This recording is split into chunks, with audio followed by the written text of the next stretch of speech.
The South African activist and former President Nelson Mandela helped bring an end to apartheid and has been a global advocate for human rights. A member of the African National Congress Party, he was a leader of both peaceful protest and armed resistance against the white minority's oppressive regime in a radically divided South Africa.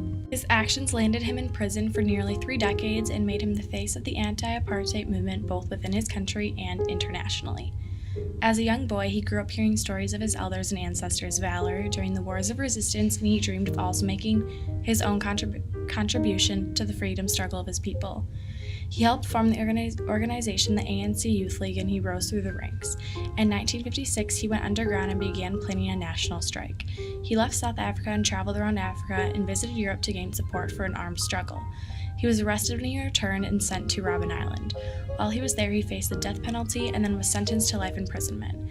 At this time, he wrote a heart-wrenching letter to his 2 daughters, Zinni and Zinzi Mandela, from his time on Robben Island, when he and his wife were in prison.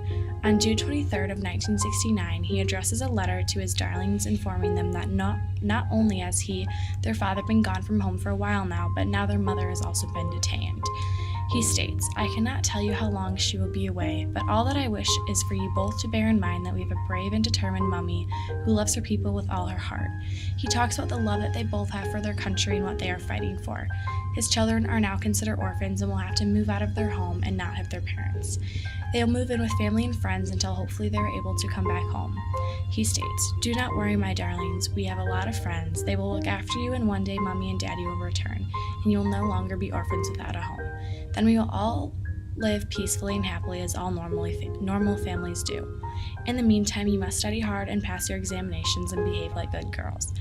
19 years later, after this letter was written, Nelson Mandela was released from prison. The people of his country were able to unban the ANC program that Mandela was a part of that put him in prison. When he was released, he was elected as the South Africa's president and went on to receive a Nobel Peace Prize. He passed away on December 5th, 2013. Mandela saw the need, donned the mask that the role demanded, and gave his life for his people. He will forever be remembered.